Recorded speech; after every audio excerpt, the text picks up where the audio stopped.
there is a Spanish live streaming link to tune into these services. You can find that on the website. If you allow me, sir. Yes. Si alguien necesita de la ayuda de un intérprete, tenemos los radios disponibles. Gracias. Gracias. There are two options for public comment this evening. The first option is for comment on agenda items only, and the second option, toward the end of the meeting, is for all other topics. There are two documents to sign if you would like to speak tonight. The sign-in form itself and a guidelines form, and those you can get from Barb, who's right over here. I believe they're at the table out front as well, aren't they? Yes. If you're interested in past meetings, you can find a link on our webpage to the Yakima School District YouTube channel to view past meetings that were recorded and posted there. Barb, would you call the roll, please? Director Beckett? Here. Director Navarro Jr.? Here. Director Rice? Here. President Walker? Here. Vice President Villanueva is excused. Okay.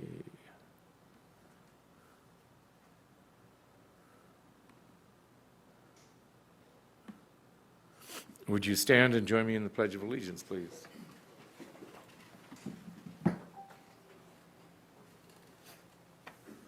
I pledge allegiance To the flag of the United States of America, and to the republic for which it stands, one nation, under God, indivisible, with liberty and justice for all.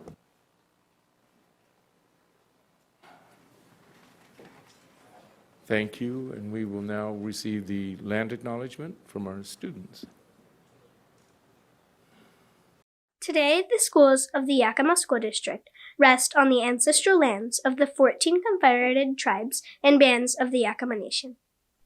The people of the Yakima Nation inhabited more than 12 million acres. Across Adams, Benton, Chelan, Douglas, Franklin, Grand, Kittitas, Cliticat, and Yakima counties. Today we honor the Native people who are tied to the land through history, legends, and cultures. We acknowledge their descendants who live in the world today. We thank the caretakers of this land who have lived here and continue to live here since time immemorial. An acknowledgement is a simple, powerful way to show respect. And a step toward correcting the stories and practices that erase Indigenous peoples' history and culture. It also honors the truth. As a school district, we will continue to build upon our relations with the Yakima Nation. Thank you. A little over a week ago, we tragically lost a junior student at Eisenhower to an unfortunate accident. His name is Alvaro Emiliano Tinajero. Would you please join me in a moment of silence to honor the memory of Alvaro?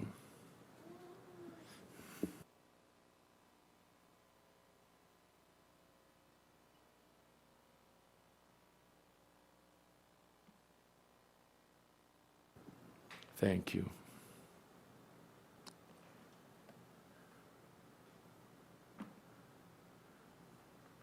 Up next, we have a proclamation. I believe Martha is reading that proclamation for us. Okay. Do I have it? I do. Okay. City of Yakima Proclamation. Whereas 2023 is the 158th year of Juneteenth Freedom Day, a federally recognized day which celebrates the rich culture, legacy, and heritage of African Americans in the state of Washington. And whereas Juneteenth is the oldest known celebration commemorating the abolition of slavery in the United States, dating back to June 19, 1865, when Union soldiers led by Major General Gordon Granger arrived in Galveston, Texas, with news that the Civil War was ended, freeing all of the enslaved, giving all African Americans in America an absolute equality in personal rights and rights of property. And whereas the Yakima County National Association for the Advancement of Colored People, NAACP, is dedicated to ensuring a society in which all individuals have equal rights without discrimination based on race. And whereas the Yakima County NAACP implores the city of Yakima to ensure the symbolic events of 1865 are not forgotten in the state of Washington.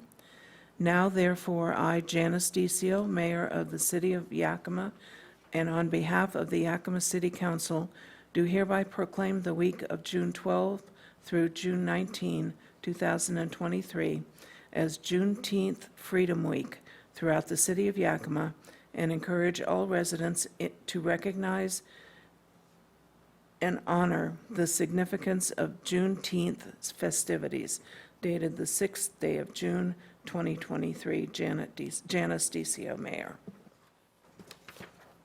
Thank you. Now we'd like to acknowledge some spring sports athletes. I believe, Raymond, are you reading that list? Okay. And if you're here tonight, we'd like you to come up and kind of make a circle around, shake our hands, and then you'll be presented with a certificate as you come by. Yes, it is with distinct pleasure that I recognize our student athletes of the Yakima School District. Every year, our student athletes continue to work hard and to demonstrate their commitment to their sport and to their education, and every year they come back with top awards from the state, at the state level. So, and this year, again, is no different, and so the board would like to recognize those students at this time. So the Board of Directors would like to recognize the following outstanding student athletes who placed at the WIAA State Championships for spring sports programs. So first of all, we do have WIAA State Track and Field, AC Davis High School. So if I call your name, please come forward. So first, with fourth place, ambulatory 400 meter is Julian Rivera.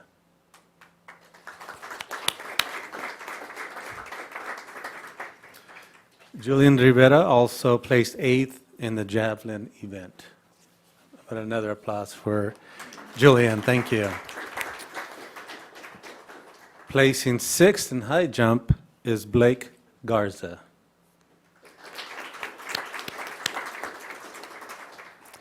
And track head coach for Davis High School is Mr. Jose Garcia.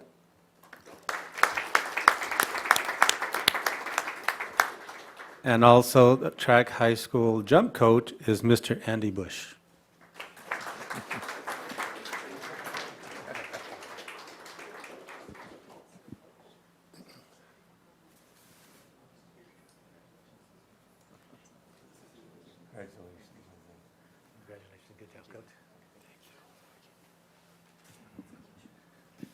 Coach, we'd like to give you a few minutes at the mic. If you have any words to say on behalf of the team.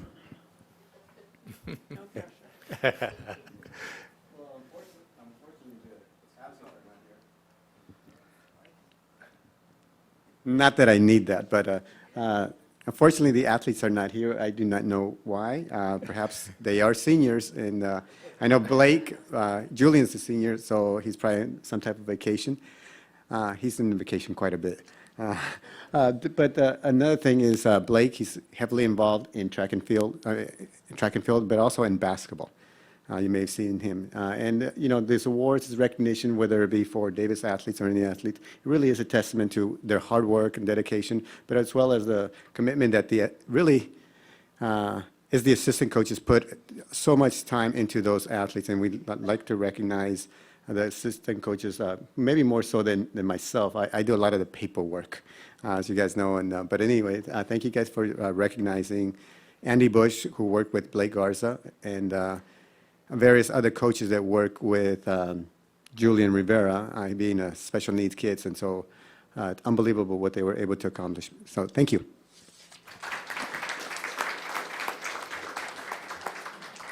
Thank you, Coach. Next, we have the WIA 4A State Boys Soccer, AC Davis High School. They placed third at state. How about an applause for that? That's quite an accomplishment.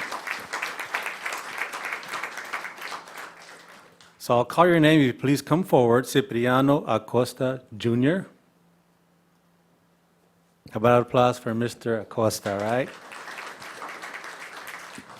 Diego Aguirre Cortez. Alexander Capi, or Capai. Saul Cerillos. Edwin Diaz Corobuvas. Juan Diaz Acevedo. Antonio Garcia. Noé Garfias. Santiago Gonzalez Jr. Joe Rogers. Ethan Rojas. Jorge Ibarra. Jesus Hernandez Diaz. Alonso Lopez. Leonardo Lopez. Roberto Lopez Contreras Jr. All right. Congratulations,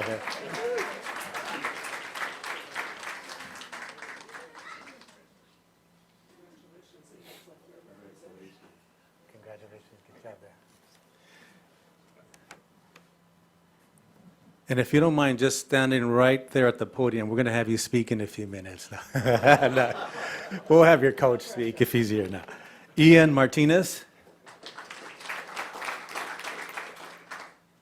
Edgar Marcado Jimenez. Jose Navarrete Jr. Ezra Ochoa. And Jose Perez Roque Jr. So the reason why we want to keep him up there, and we'll introduce the coach as well in a few seconds here, but the Davis High School, the Davis boys soccer team also were recognized as the 2023 Yakima Valley Sports Award Spring Team of the Year as well. So applause for them. And Edwin Diaz was the Spring Athlete of the Year. Okay. And now we've all been waiting to introduce the coach, and that is Mr. Christian Gonzalez, head soccer coach at Davis High School. And if you'd like to give you a few words as well on behalf of your team, we'd love to hear from you.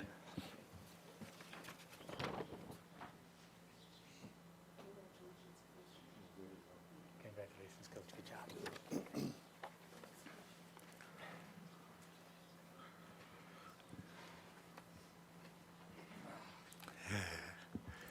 Well, first off, I'd like to apologize for some of my boys not being here, majority of them. They are actually all practicing and preparing for nationals and regionals in about 2 weeks. So they're busy keeping in the program, trying to keep things going. Thanks, Robert, for being here, for not leaving me by myself. But yes, appreciate the recognition. It was a fantastic year. A great group of boys from my team to the JV team to the C team. We had about 90 players plus try out. Had to cut it down. It's just how we have to do it, and kind of set, for my first year, set kind of the groundwork of what my expectations are and our expectations are as a program for as long as I'm going to be here, hopefully for an extended period. Broke a lot of records, had tons of fun, made lots of memories. And yes, thank you so much. We appreciate it. And hopefully we'll be back here next year once again. Thank you.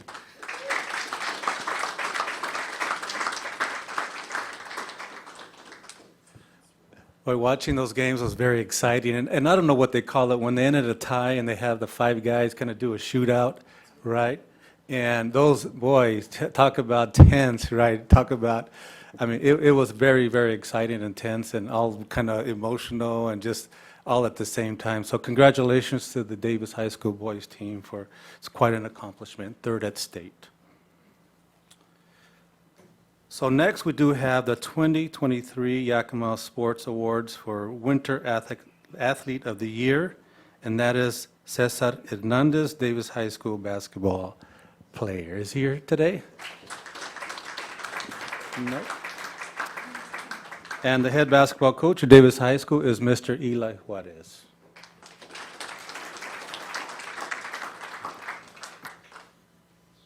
And next, we do have the WIAA State Track and Field, Eisenhower High School. How about an applause for Eisenhower High School, right? Placing 5th and 8th at state in 800 and 1600 meter relay is Isabella Alvarado.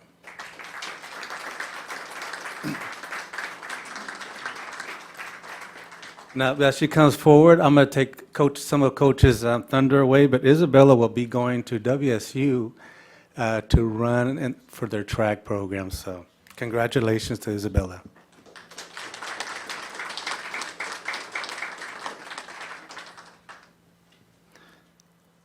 Placing 8th for the 4x100 meter relay is Hector Bombella. Isabella, if you don't mind coming back and to the podium, you may have to speak later if your coach is not here. I think I saw him. Thank you, Isabella. Hector's not here, so there's Joshua. And I'm going to chop this name up a little bit. Jayola, thank you. Place 8th in the 4x100 meter relay. Placing 8th at the 4x100 relay as well is Jediah Olden Camp.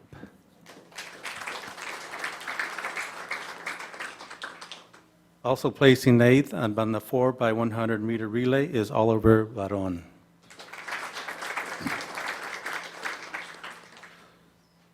And placing 5th in discus is Mary Mickelson.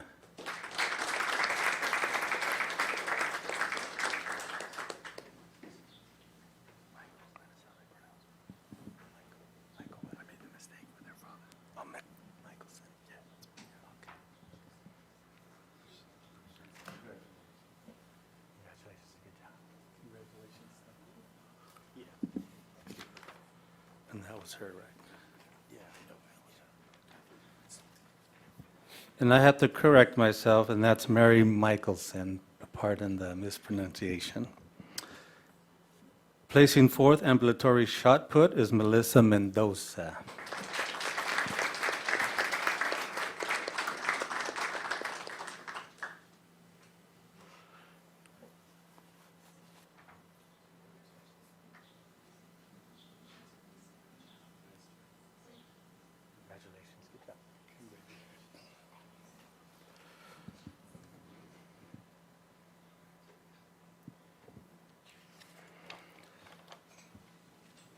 Placing 5th in the 100, 2nd in the 200, and 1st in the 400 meter relay is Javier Benito.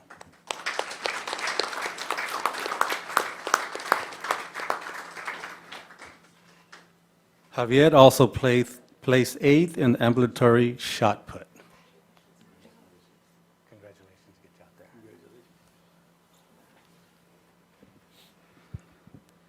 And we also like to recognize the one and only Mr. Phil English, the track and field and cross-country coach at Eisenhower High School. Coach?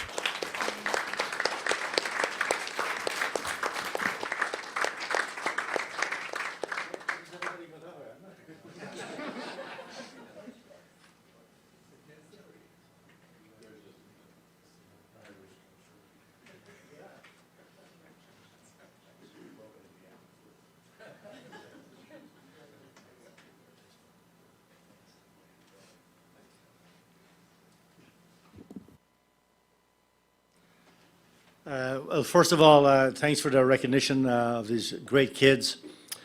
It's always an honor to, to meet the school board. And one of the things I'd like to recognize right off the bat, my cohort, excuse me, at Davis, Jose Garcia is stepping away from the program. And I'd like to recognize Jose for the years of companionship, and he's been a great ambassador for the Yakima School District in both cross country and track. So thank you for all the years of friendship, Jose, and best of luck to you.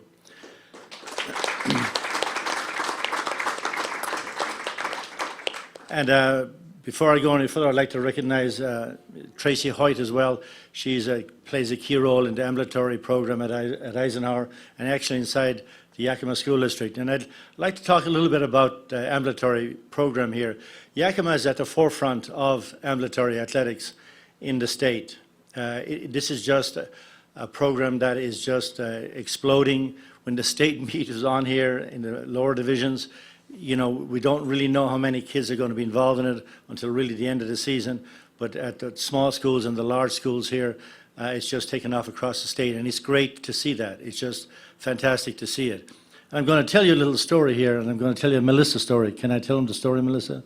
Okay. So many times kids are brand new to track and field, and they come in. And Melissa's first race was the 100 meters. And Melissa, I didn't know it at the time, but the gun goes off, and Melissa takes off, and she's waving to the fans already. So as she's going down the 100 meters, and Melissa, I believe, she thought this was it. This was the first and the last race. But this was the first race of the season, and of course, she went on all the way to compete at the state meet. Did you wave any more after that first race? Yeah. Oh, right at the end when you were winning. There you go. But it is, it's very gratifying to see this inclusiveness inside the program with these kids, and they're great kids. Javi, of course, is a state champion, had 4 PRs in all his events at the state meet, which is just fantastic. He's the happiest kid on the team, by the way, as well. These 2 individuals here, Mary's going on to compete at the University of Montana, which has been our dream in the discus. She'll be well able to compete at the collegiate level. And we wish her the best. And then, of course, Bella here is on her way to WSU. And this is not going to be an easy transition. We've got a home life, that's University of Washington, and then we've got an outlier at WSU. This is going to be problematic around Thanksgiving every year. I can guarantee you, because I have a family like that myself. My wife and I are Cougars, and the other 2, the kids are Huskies. But we get through it. Again, thanks very much for the recognition, and have a great summer. Thanks, guys. Thank you, Coach. I wanted to make note that also the Yakima School District hosted the 1B, 2B, and 1A state track championships, and I think that had a lot to do with Mr. English and the work that he did. I'm sure he was there 24 hours a day overseeing that. So, and also wanted to thank the parents, support of our student athletes.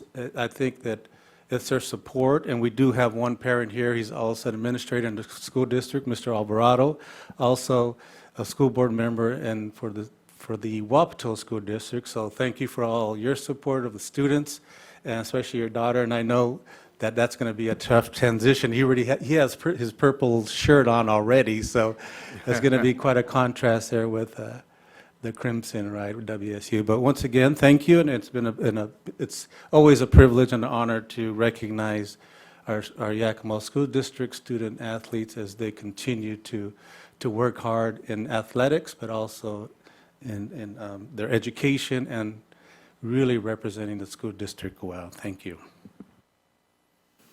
And I'd also like, on behalf of the board, like to thank all of our athletes and our coaches. As a former high school coach, I understand how many hours and the effort it takes, and all the working with parents and athletes and teachers around coaching. And it's truly remarkable how many of our coaches stay on and do it for years and years and years. It's a real gift to have those people. Next up, I also appreciate the arts, and we have some honors and awards for fine and performing arts. And we'll do the same as we did with our athletes. If I read your name, please come up and we'll shake everyone's hand. We have a certificate for you. First up, we have for All-State Choir, we have Harvey Paul Wolney III from Eisenhower High School.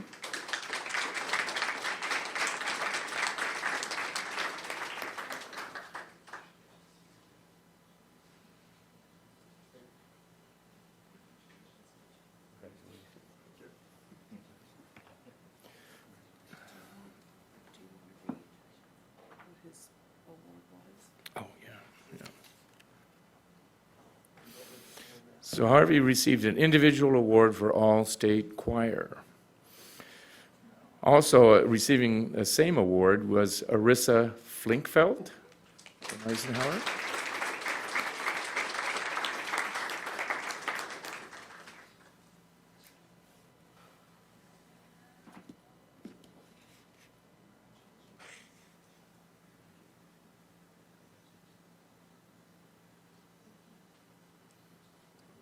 And our third Eisenhower chorister, Brigham Tibbett.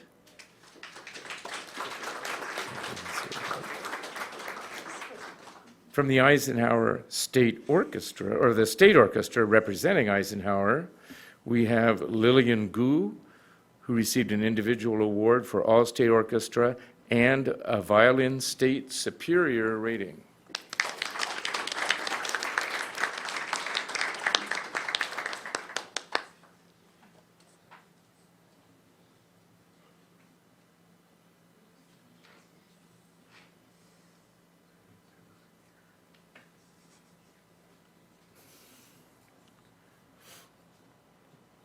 We have to shake that bow hand gently. And we also have chamber orchestra from Eisenhower, and they won the large group ensemble strings. They received a superior rating.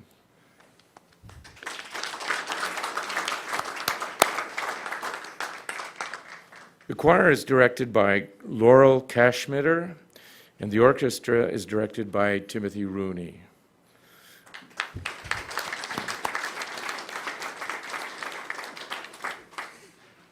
You can say a few words if you'd like. You're not required, but if you'd like to say a few words. I think he's not at all shy. I was under the assumption we had to. No, you're not.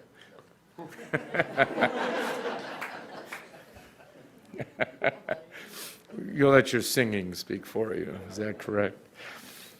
Then from A.C. Davis High School, we'll stick with the band.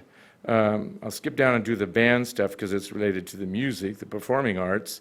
With high music and high visual, we have first place at the NWAPA Music in Motion competition. That's from the Davis Band. Also, from the 4A Division Jazz Band, Davis placed first at the Meade Jazz Festival. And the Jazz Band also received a gold rating from the Jazz Unlimited competition. So they must have a gig tonight. And their teacher is Brian Beck. And last, we have a number of students from the A.C. Davis High School Visual Art Department. We have Leslie Badillo Hernandez with a painting called Last Candle, received the Judges Award at the Regional OSPI Superintendent State High School Award. And if you came early, these paintings were displayed on the television as you came in. And you can also look, we're not going to display them again, but you can look them up on the recording of the meeting. Next up is Emily Morales, American Gothic, received a Judges Award at the OSPI Superintendent State High School Awards.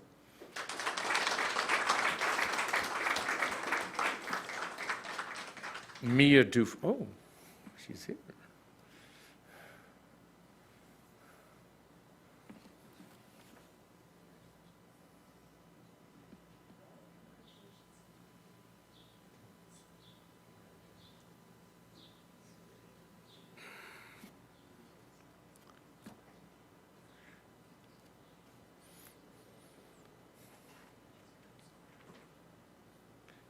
Next up, we have Mia Dufault. Pulse of America was a congressional art winner, and her art piece will hang in the U.S. Capitol in Washington, D.C.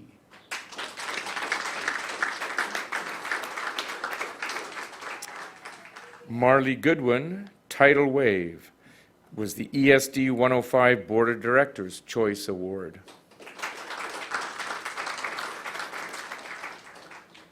Camille Tetreault was Painful Shards, won the Judges Award at the regional competition. Marlene Martinez had 2 awards. One was for the painting Internal Eternity through the ESD 105 Board of Directors Award, and she had another work of art entitled Gift of Industry. That also won a Congressional High School Art Award, 2nd place, and will hang in the Congressional Hall District Office. And Marlene has a trifecta, Year of the Apple High School Art Award, 3rd place. And the art instructor for those students is Carol Holes.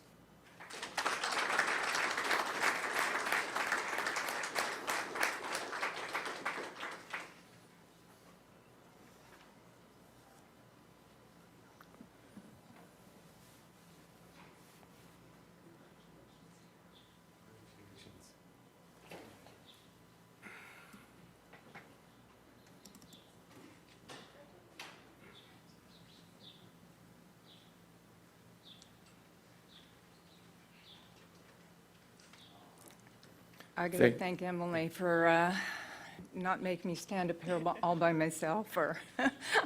No, I'm so proud of my students. I'm here to tell you that art is a learned talent. And my students learn the skills, and then they're flying. They're amazing, and they have done such a wonderful job. I was so proud of them at the OSPI Awards to see that out of 20 state award winners, we had 2 from Davis. And so that was, and Emily's one of them. Leslie said she was going to be here. This one is the one, okay, they're just going too fast, but that one is one of the award winners. American Gothic was Emily's, and the Mount Rainier one is Mia Dufault's, and she is in Washington, D.C. right now, and I think tomorrow is the day that they're going to present that. In Washington, D.C., it will hang in the Capitol. Last year, Trevor Green's daughter, Morgan, hers, I guess, is just barely probably coming down, and you should get the original.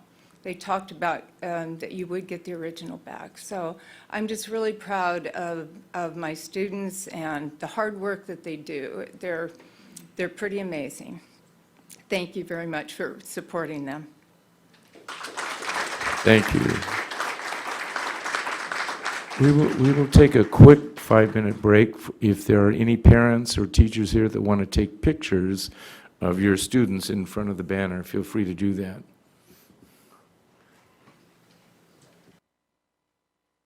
Okay, we'll resume with members of the board updates. Are there any updates from board members? I know Martha has a couple.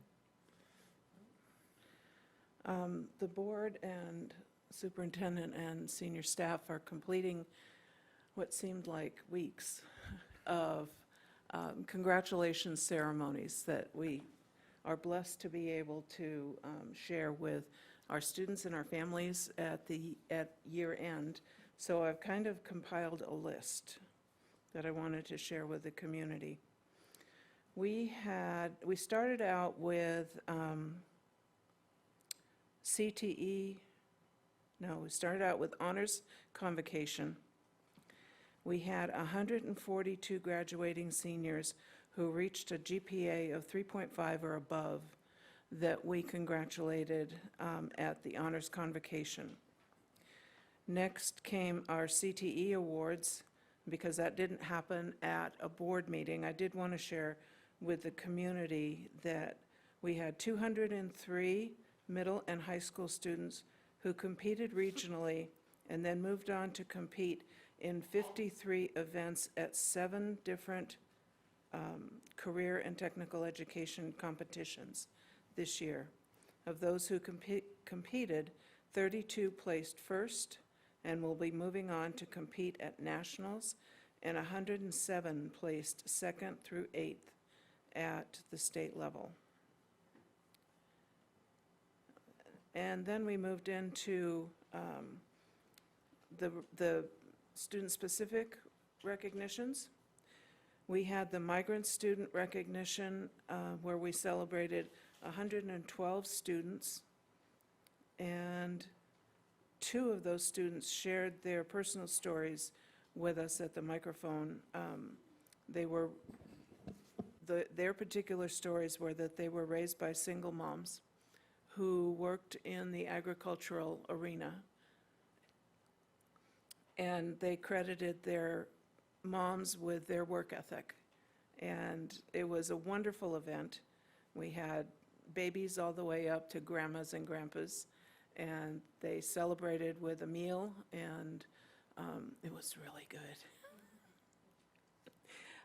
Then we joined families and friends at the 40th anniversary of the Black Elegance celebration, where we recognized academic excellence in our African American middle and high school students and graduating seniors. Then, I think it was the next night, they seemed to all run together after a while. The next night we had a celebration for our Native American students. Each of the students received a print, a signed and numbered print of the award-winning piece that Morgan did, and that was spent the last year of its life hanging in the Capitol building in Washington, D.C. So each of the students received one of those, as well as a blue stole with silver engraving on it. It was lovely. It was just lovely. And that was from the Yakima Nation, is that correct? Then we moved into the graduation and completer celebrations. So we had 24 GED completers that we congratulated as they joined us on the Eisenhower stage. We had, the next night, we had two celebrations, one at Eisenhower for the Yakima Online and Satellite programs, and there were 75 graduates that night from the online and satellite programs. We've never had that many, never. In the history of online, it was amazing to see all of those students who probably had never met one another before because they're all online. But they were all so proud and shared that moment with one another, and so it was an amazing evening. Then that night, later on that night, we had 37 graduates from Stanton, and that was held at the Capitol Theater. So we had to run real quick from clear across town to make sure that we got to the Capitol Theater in time. We had 37 students graduate from there. 14 of them received their seal of biliteracy, and that's quite an accomplishment for those students. Then we had Davis's graduation. We had 464 seniors graduate that night, and the Sun Dome was full, right up to the rafters. At Davis, there were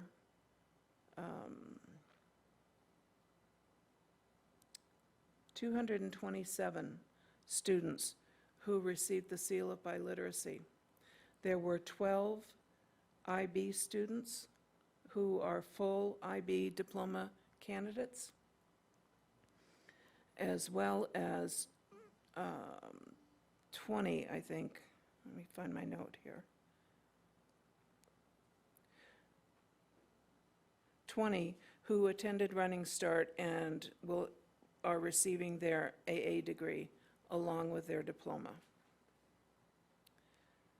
And then we had Eisenhower last Tuesday, right? Last Tuesday? There were 394 graduates from Eisenhower. There were 10 who attended Running Start and received their AA degree, and 72 who added the seal of biliteracy to their diploma. So that gives us a total of 957 graduates, which is almost the record. Last year was the record. There were 330 who gained the seal of biliteracy on their diploma. There were 31 who received their AA degree, and of course 12 who are full IB diploma candidates. In the two comprehensive high schools, that graduation rate, I think, is something that we should be very proud of. The two comprehensive high schools ended up with a graduation rate on time of 92%. And there will be some more who get their credits for whatever they might have been lacking as of May sometime, the end of May, I think.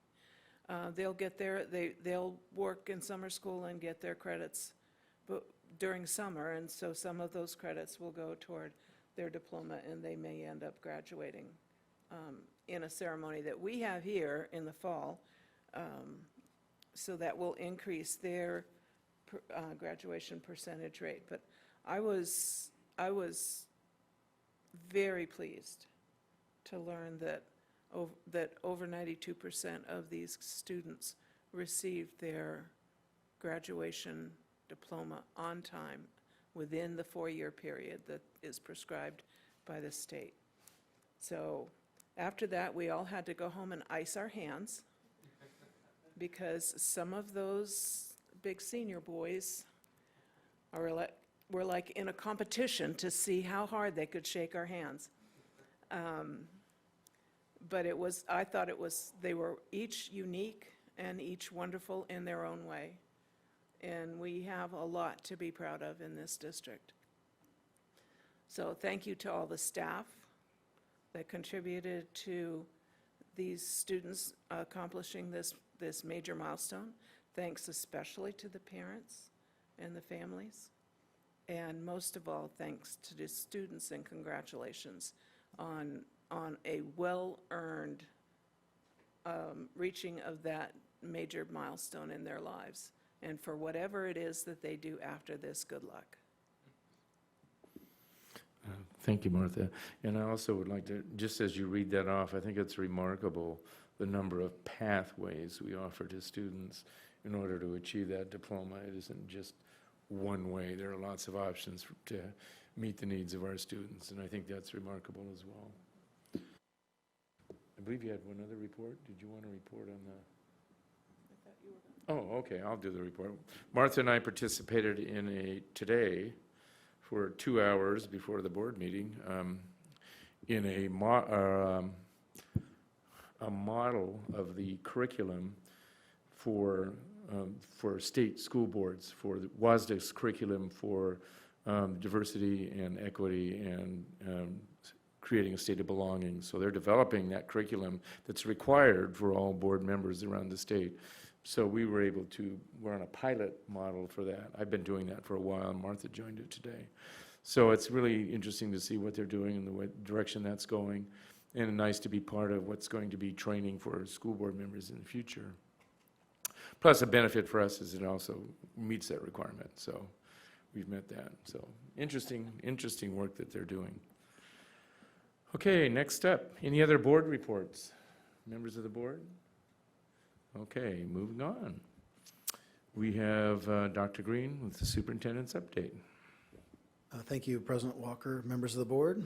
I'll start this evening by sharing some wonderful news of students who will be attending a conference here this coming Sunday, Monday, Tuesday. It is the Principals Association and the Washington School Administrators Association Annual Conference, AWSP, WASA. We do have a contingent going of our fellows, our lead fellows, who will be presenting to a room that is seated for 230 individuals, superintendents and administrators, other administrators, to learn about what we are doing here in the Yakima School District to address student voice, incorporate student voice. I share that because, one, it's a phenomenal opportunity to have our students out there and represent our district, and it's really a culmination thus far of a vision of the board to incorporate student voice beyond having representation or only representation by students at board meetings, but to go beyond that and create a systemic change, which they have actually done, as you know, through the incorporation of a couple of years ago, the equity policy. And now they are working on the student voice policy, which is going to be delayed just a little bit. Their goal was to have that before the board by the end of this month, but it's been a great learning experience for those students as they've gone to different committees and presented different groups and realized the changes that are necessary to have that come forth. And I know that you haven't seen it yet. You're, of course, the last group to see it, so they're working very diligently to polish that up and also come up with measures, which will be new this year, is having students suggest those measures for the board to assess whether I, as superintendent, am complying with, hopefully, the eventually approved student voice policy. With that, I'll just go ahead and move into our character trait slide, which is the character word of the month for June is focused, which is a state or condition permitting clear perception or understanding, pay particular attention to. And the trait is aligned with college and career ready. And I know we have translation services here, so I won't go ahead and translate that. Other announcements today, or items to share, is one, and you'll find this in board docs under this topic of superintendent's update. We do have results from the Washington State Patrol annual inspection of our school buses.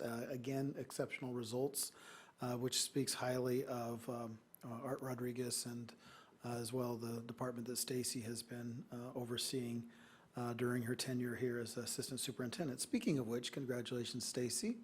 Thought you were going to get away with that, but we do have Stacy, who will take over in about the next week and a half, already prepping to be the interim deputy superintendent, and really have a lot of appreciation and gratitude to her for postponing a retirement and recognizing that she has spent so much of her life giving to students and staff and community in the Yakima School District, and that we're able to cajole her back to give us more of her sage counsel and to actually help us to organize ourselves in a way that I think would represent all of her work over the years. So very excited about that as well. Also, other items to share. We do have the board retreat agenda, which is in draft form for you to access. It's still malleable, so if there are things that you would like to remove or suggest, please do reach out. It does contain numerous items that have surfaced over the last several months, and kudos to Barb Fiscus for capturing those items, and again, we'll polish that up, and that is scheduled for the 14th of August, so there is still time to adjust if necessary. We do have also in front of you a signed mini pitch card. The mini pitch is going in at Martin Luther King Jr. Elementary. Asphalt was poured a couple of weeks ago. We had Earth Gen, which was out there putting together the surrounding area to be representative of what the kids wanted to have as far as incorporating environment, nature into that area, which if you've been in the back lot of Martin Luther King Jr. Elementary, it's all grass, not a tree really in sight. And it gets pretty hot this time of year, and when school's winding down or we're coming back. So we're excited about that and continue to foster a good relationship with the Ray Foundation and other partners coming from the west side. And last but certainly not least is actually our most probably important item of the night. And could we have, just seems like we continue to have Nate Henyon and Sarah Cordova stand up. So please stand up, be recognized. You can come up here together. We won't necessarily move the podium, but I'd like to share this most recent announcement with the board. You're like, what is it now that they have done? What, you know?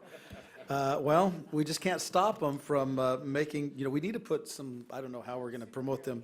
They need capes, that's it. So it's in your executive content if you'd like to look at this, but while Sarah and Nate were returning from picking up lunch, they came, it sounds like a story, like I wrote this story, right?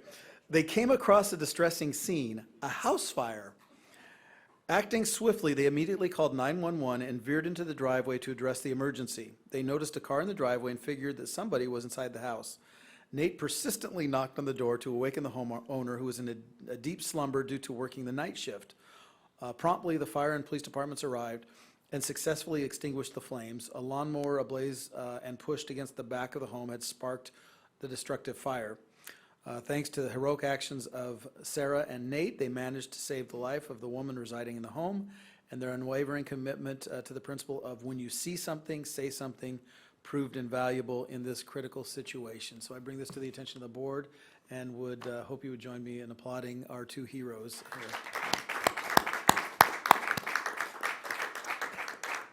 here. Any comments? I know we had a lot about Nate. Sarah, your involvement?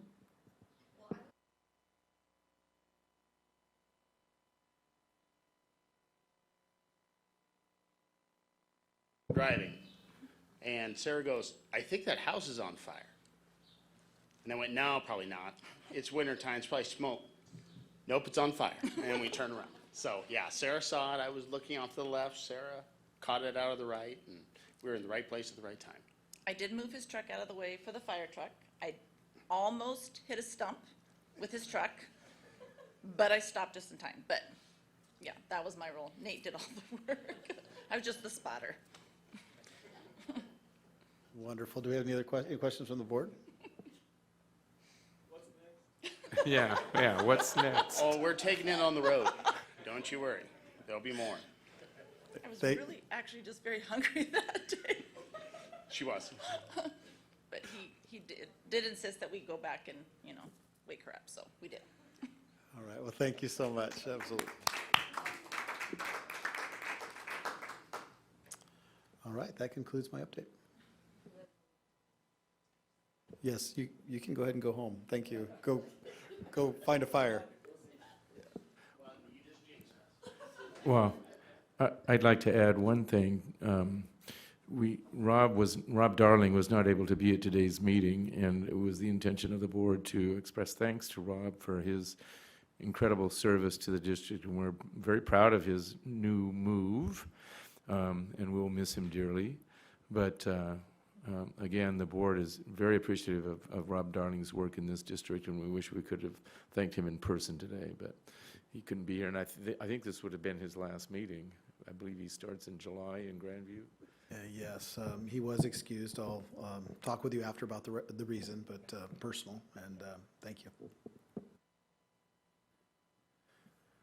Okay, next up, we have a couple of calendar updates.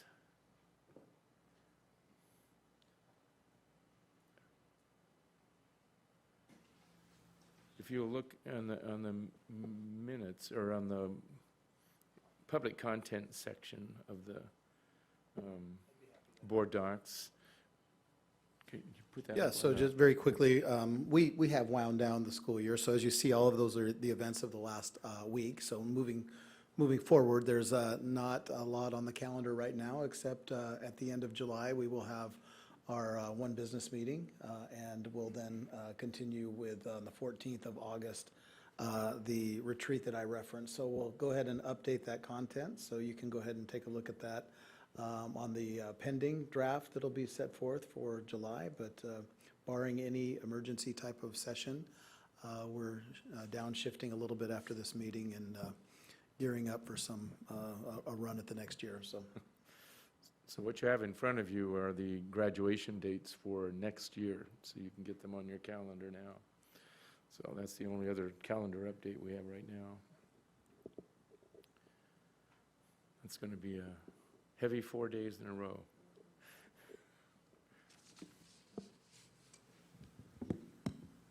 Okay, next up we have Jake Cooper with our financial update. Good evening, everybody. It's tough to follow children and lifesavers, but I'll give it a go.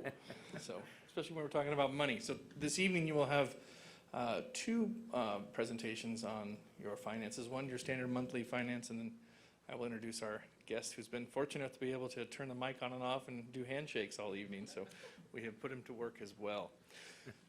So as I get started here, again, just touching upon the enrollment from budget to actual.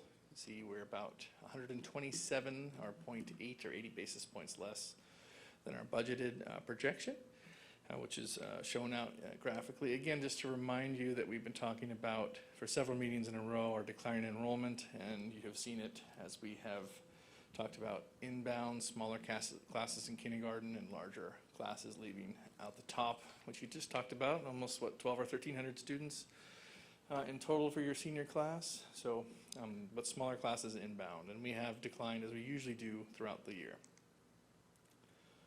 That is a graphical representation of what I just spoke about. As you can see, our May annual average of importance, 15,000 FTE on the nose.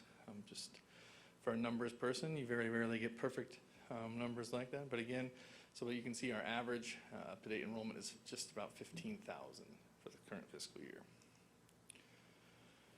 Budget to actuals on the revenue side, this month just slightly below our projection for revenue. That's based, of course, a little bit on, slightly on less student enrollment. Nothing to be concerned about as we'll look into the cash slide here in a minute. There's the enrollment slide that we talked about. We just project flat enrollment, and then you can see what it does to the budget over time. That is graphically represents the 170 student difference between budget and actual. My favorite slide. So you know I love to talk about cash because it is king or royalty or whatever we like to call it, but it is very important. We are bringing our cash balances closer to in line projection. As we talked about last meeting, district is supplanting about $1.5 million or $2 million a month to raise its cash back into balance after we funded the Davis Auditorium. So we spent that money and laid out the capital right there where you see the cash in January and February.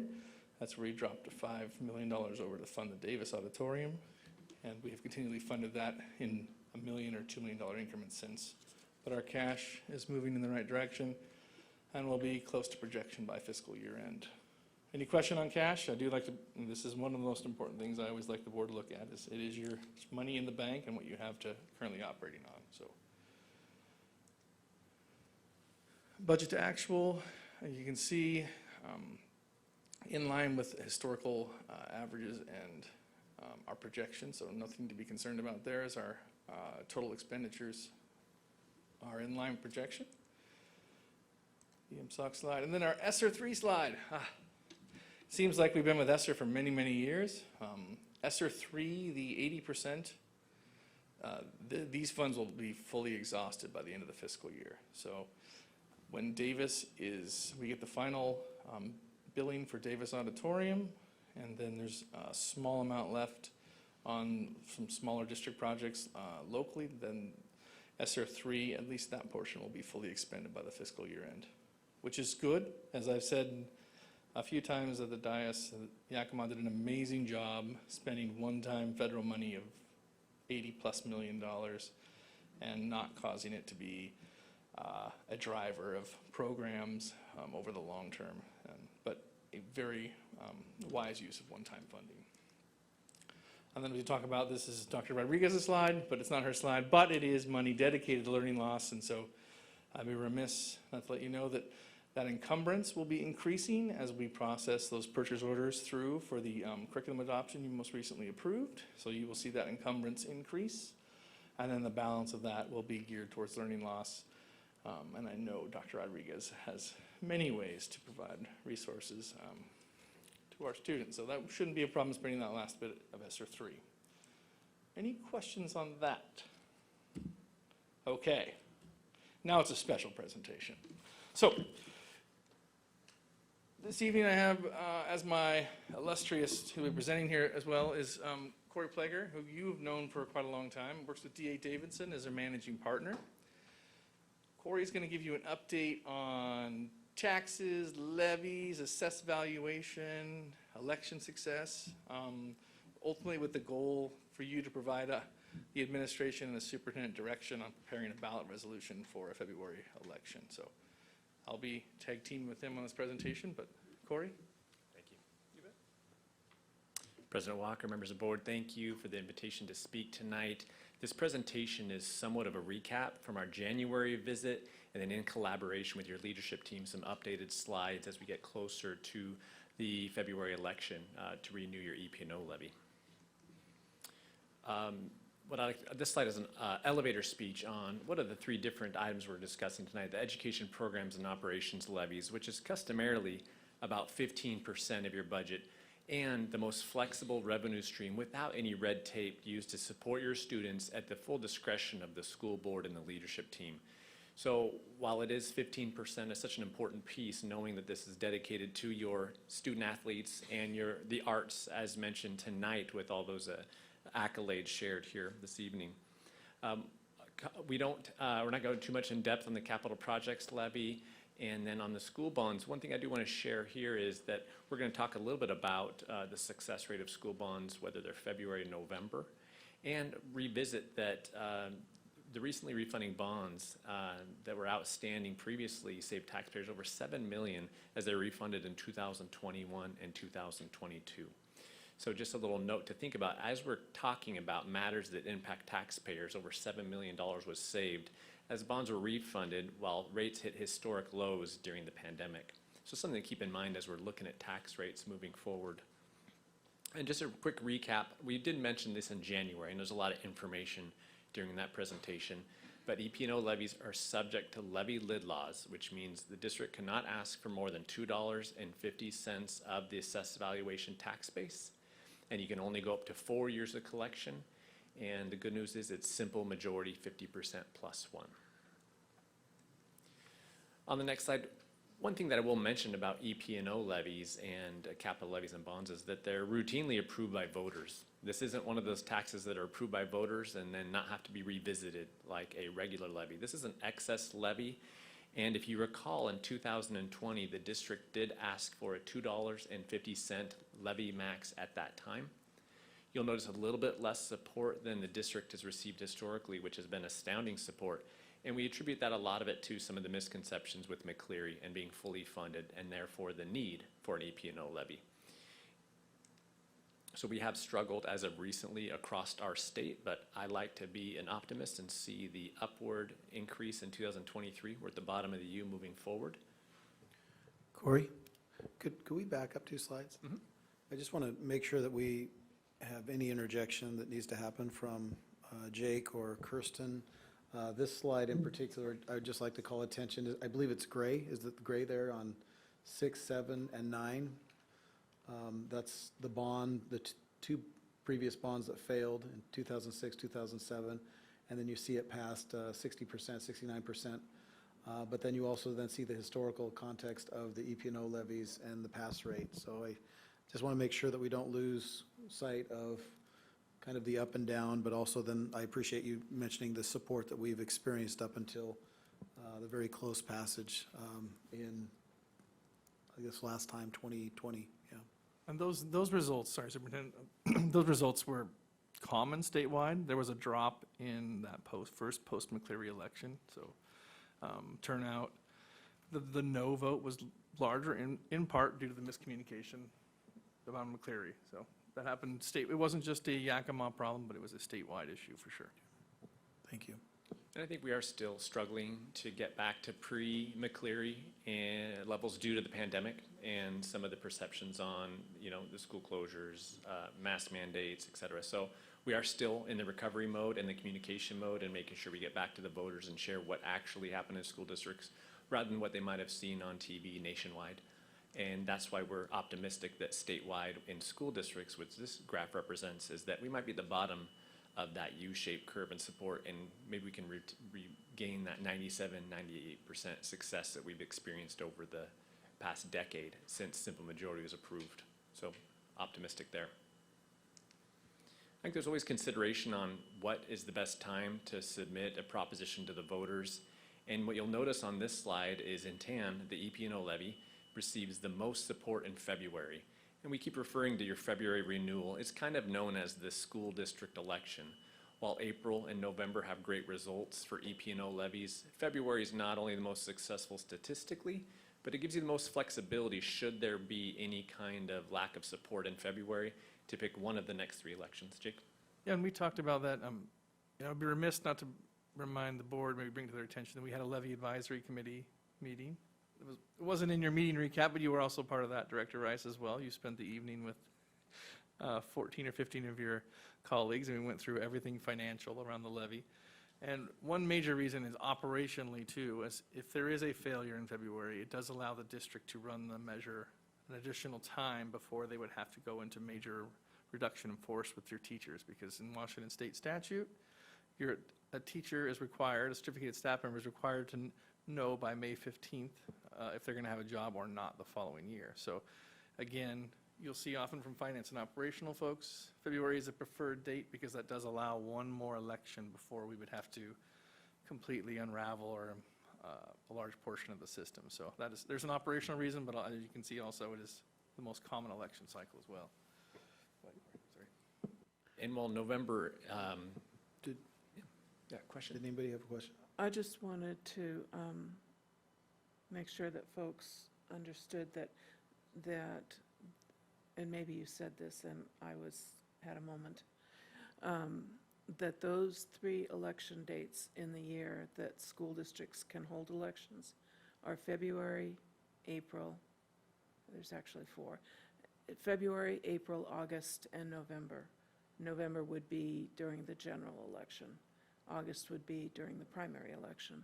So those 2 months, we would be bumping around on the ballot with other things that might get more attention than a school district effort.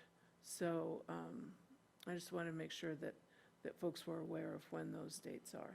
That's important to note that as we used to have 6 election dates.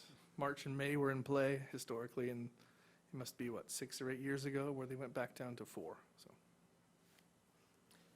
And one additional comment on these election months that are available, like Jake mentioned, Mr. Cooper mentioned that the strategy most used by school districts is the first attempt in February with the second attempt, if necessary, in April because of the support to the budget, knowing exactly what the school board and the school leadership team have to operate for the next calendar year. But I will mention that Novembers have become a more popular option for school bonds, and one of the reasons is because of turnout. Now, odd year Novembers do not have the same turnout because they're not midterms for congressional positions or presidentials. So those ultimately have been more successful for school districts running a unique bond measure and not a recurring education operations levy. But those November numbers have been increasing. I think one of the arguments for a November consideration would be turnout. It would be a higher representation of your voter base being able to speak and share with you their feedback through that voting process. But February is also a very traditional month for bonds as well, and November is just gaining some momentum.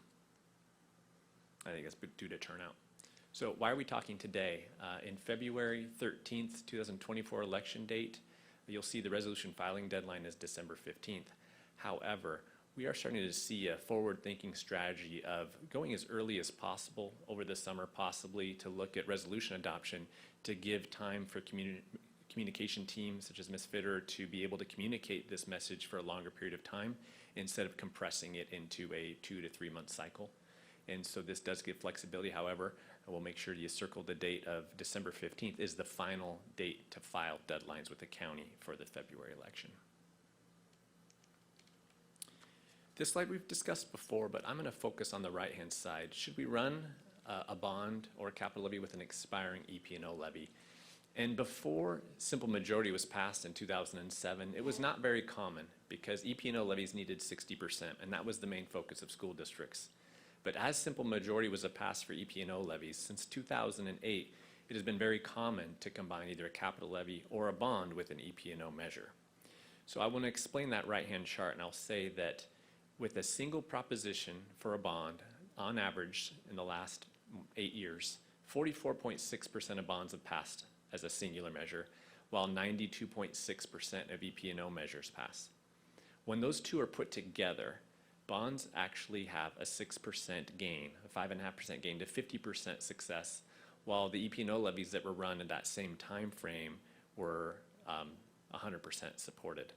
So one thing that this shows is there is some data behind the idea that it shouldn't be necessarily off the table to put two measures together.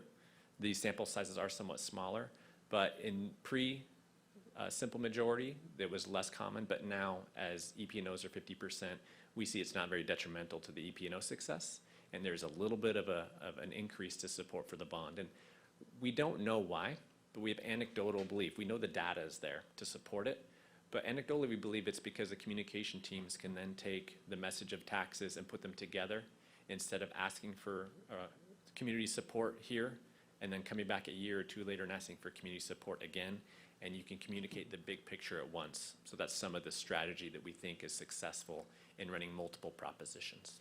And Corey, I also think, just thinking about the data, is that I was in a large district that ran 4 measures at a time, and a lot of larger affluent districts run 3 or 4 measures at a time. So that's part of the data as well, is why you see a kick up, is because you have Bellevue's, like Washington's, running multiple 3 or 4 measures at a time, and so I think that's part of the data as well. And we're starting to see a little bit more in Eastern Washington, as well as Pullman ran the 3 measures together as well in recent election.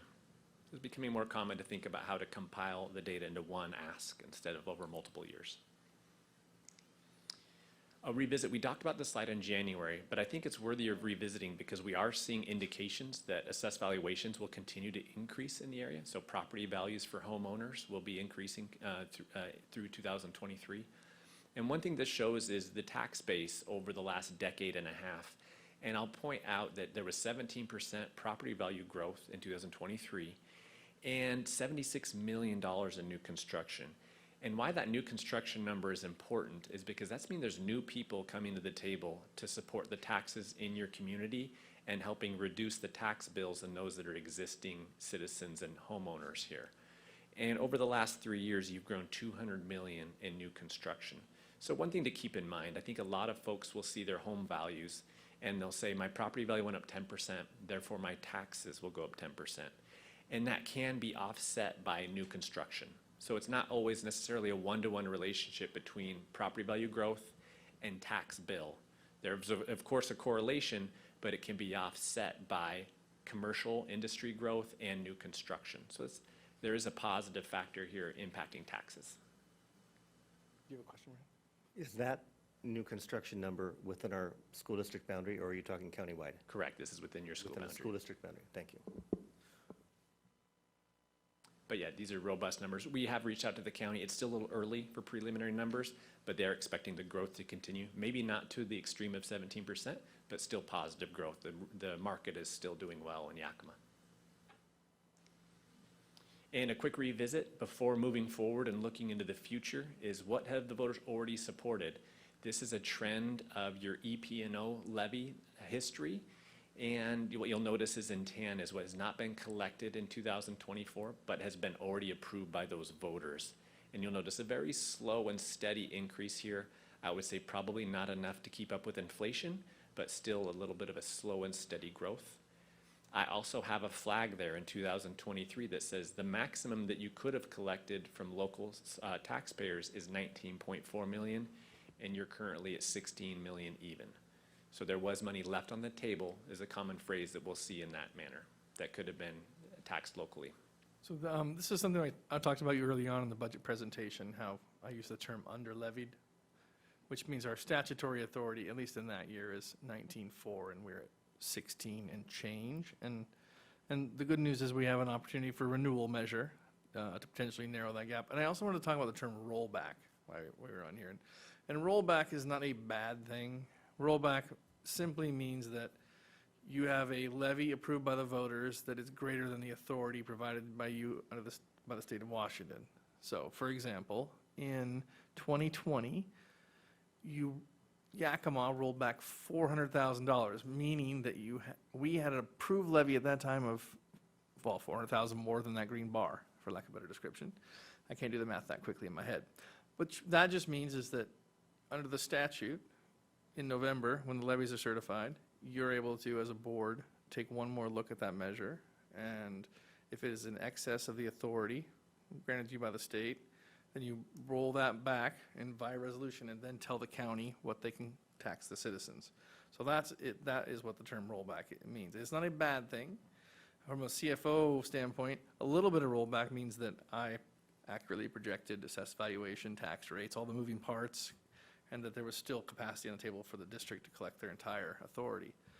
Now, if you're under levied, which means we are now, sometimes that is purposeful and policy driven.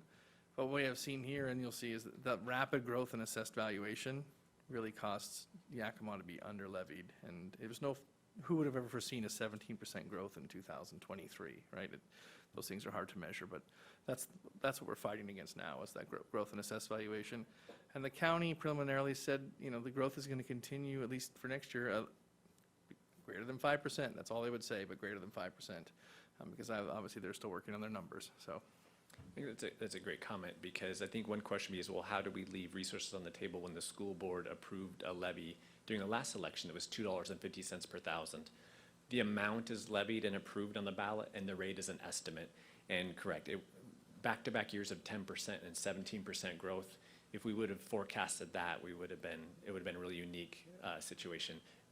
Most school districts are in this position where our tax rates are reducing as property values increase. And that is one positive offset for a citizen that has property that they're owning, is as those property values did increase 17%, the tax rate did decrease to offset that. So they probably didn't feel as much pressure on their monthly taxes or their tax bill. I always think it's important to note to citizens is that under the state constitution, school districts tax an amount. They do not tax a rate. So when we levy $15 million against the tax base, your personal assessed valuation, it will not change the amount of school taxes. Well, your rate it does not directly impact your rate the way you think it does. So you're going to, for example, if we have $2,000 worth of school taxes a year on your house, that would either be $4 a thousand on a $500,000 house, or $5 a thousand on a $400,000 house. Your tax bill is still $2,000, no matter how you slice it. So it's important to note that when rates go up, we're not collecting more money. Your tax rate goes down, and the amount that we tax across the system is dispersed differently. So we are not a rate system. We are a flat amount against the tax base, which is different than some municipalities. So just important to note. And here's the chance that the board has to adjust. This is the end of your 4th year coming up, and this is where the board gets the chance to adjust estimates and set a new amount for the next 4 years. Mm-hmm. Any questions before I move to the next slide? Another item that Jake requested is for us to show the local effort assistance resources that Yakima School District has received over the last decade. This is state levy match revenue. This is a fund that was created in response to the state increasing the amount that schools could tax.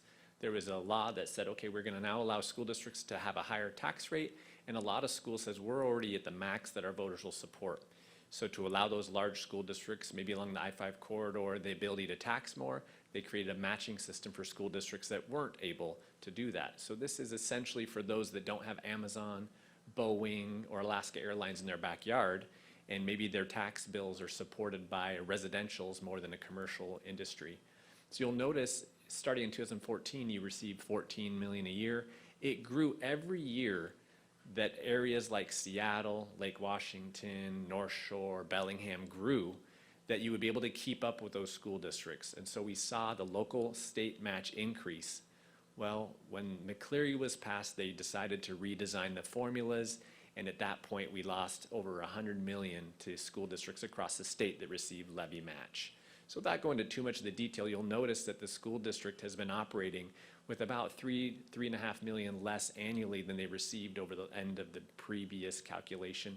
Something to keep in mind as you set your levy is that we project that the local effort assistance is going to continue and slowly decline over the next decade.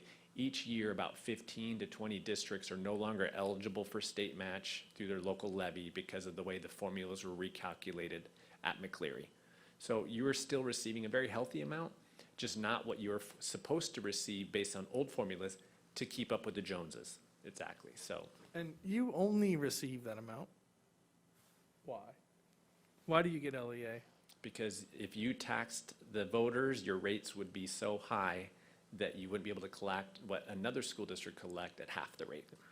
And it is important to note that we have to have a passed levy to collect that amount.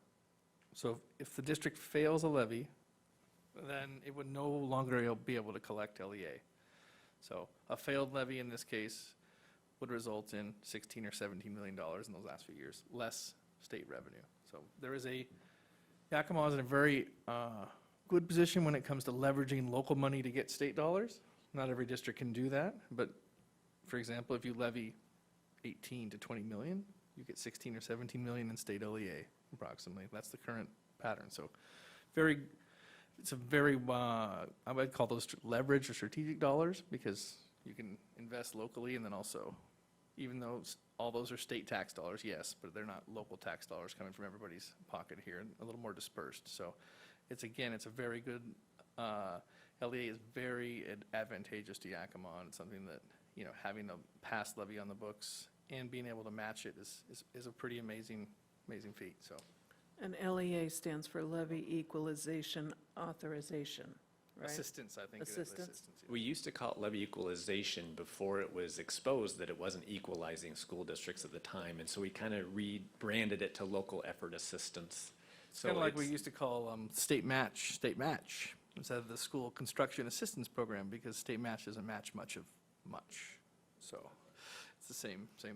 We forecast in calendar year 24 that you're going to lose about $750,000 based on your enrollment reductions. LEA now is based on a per pupil head count, and anytime you lose students, you're losing about $1,900 per kid in the LEA. So that will continue to decline until enrollment stabilizes.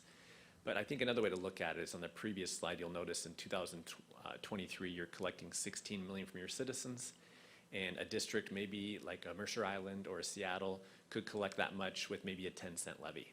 So that is trying to equalize that impact to your taxpayers so that you can receive more resources without additional taxes.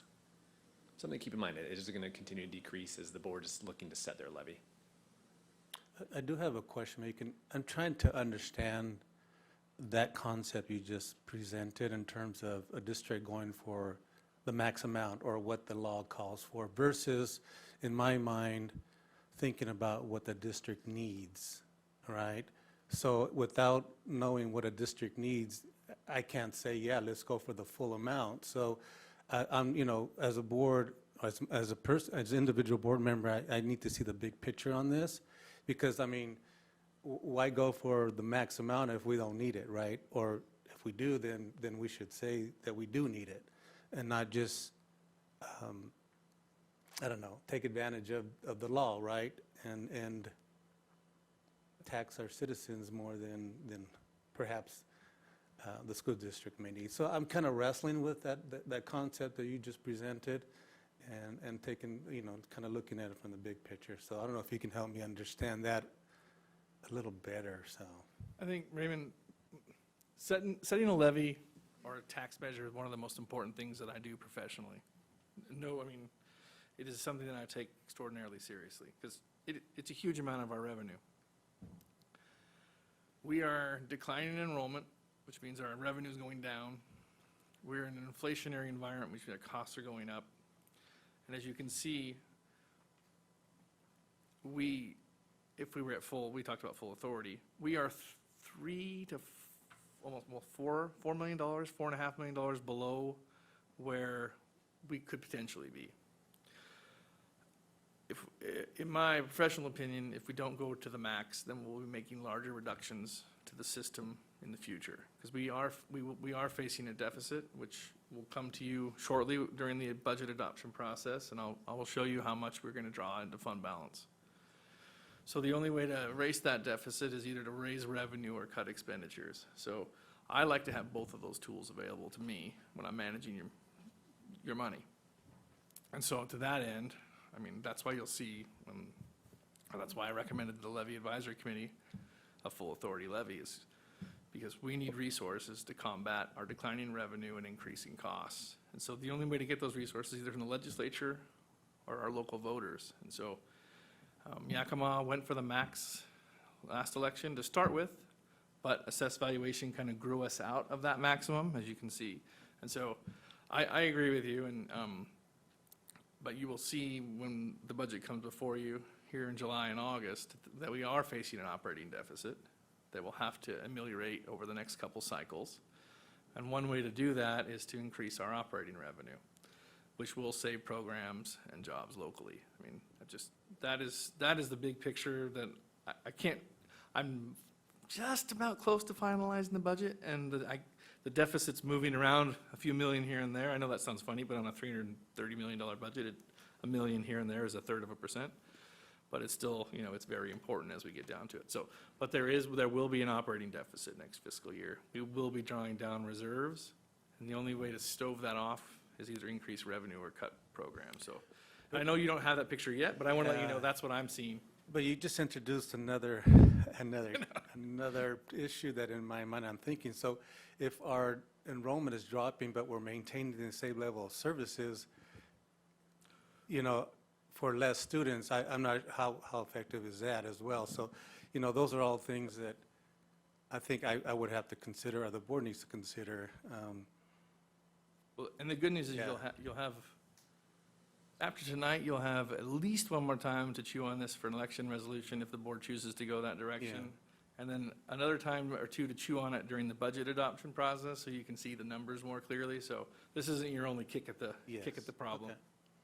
I just want to let you know that. Well, you keep introducing issues for me. You better stop. I know, I better stop talking. Yes.